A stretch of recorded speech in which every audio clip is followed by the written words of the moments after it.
Yo, what's up everyone? Magandang araw po sa bawat isa at ang topic natin ngayon guys, ilang taon nga ba ang tinatagal ng buhay ng ating alagang ibon na African lovebird? Pero bago po yan, panoodin muna natin intro.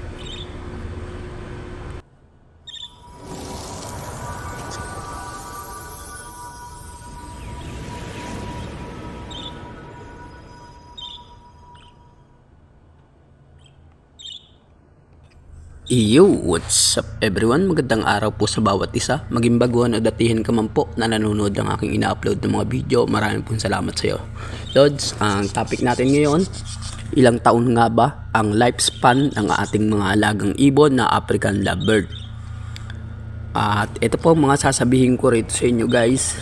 Ayon lang po sa mga napagtanungan ko na mga matatagal na po na mag-iibon o nag-aalaga ng African lovebird. Kasi ako po, baguhan lang din po ako, hindi pa po ako ganun katagal sa pag-aalaga o hindi po ako ganun kagaling sa pag-aalaga ng African lovebird. At ituturo ko lang po o sasabihin ko lang po yung mga karanasan ko sa pag-aalaga ng aking African lovebird sa mga baguhan. At doon po sa mga datihan, kung may mali po akong masasabi, itama niyo po ako o comment lang po kayo dyan.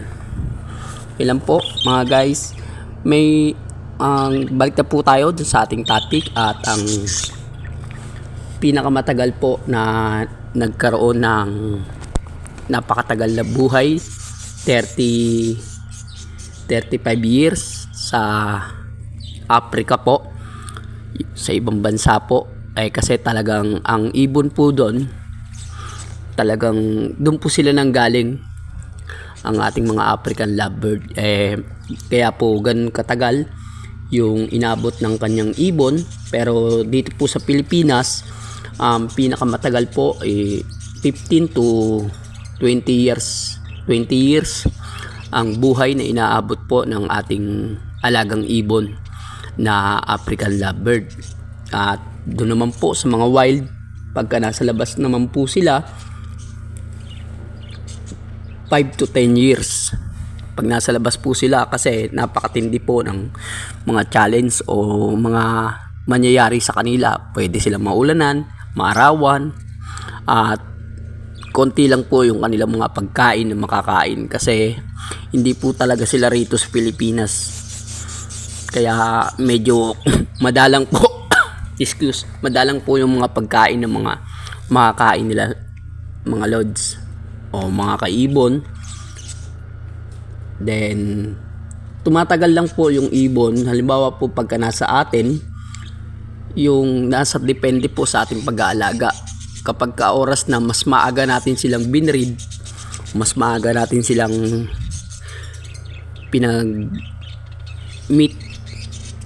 tapos nangitlog sila at pinadiretso-diretso natin, kailangan po nasa atin din po yung pag-aalaga. Kapag ka oras po na 8 months pataas, bago natin sila i-breed, kailangan din po pagka halimbawa po nakapangitlog na po nagkaroon na po ng inakay ng pangalawang beses, medyo pahingayin po muna natin yung ating ibon.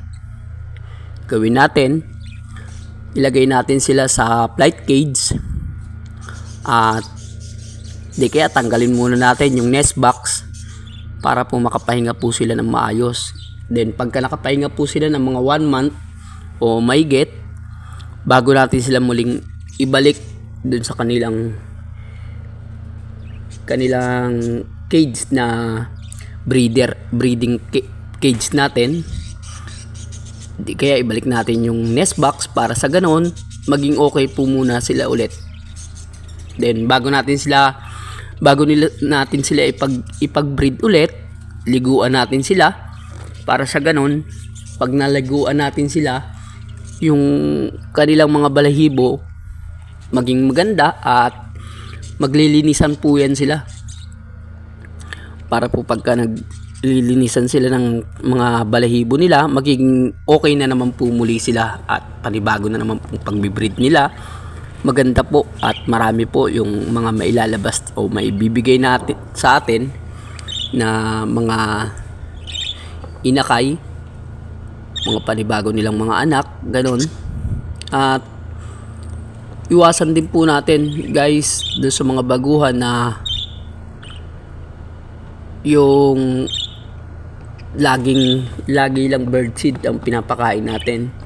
Subukan natin bigyan natin lagi ng mga gulay, yung dahon ng malunggay, dahon ng kangkong, ganon, yung pechay, para sa ganon gumanda po yung kanilang mga katawan at hindi po sila mahirapan. Then pagka mangingitlog na rin po sila, bago po sila mangitlog, lagyan na rin po natin ng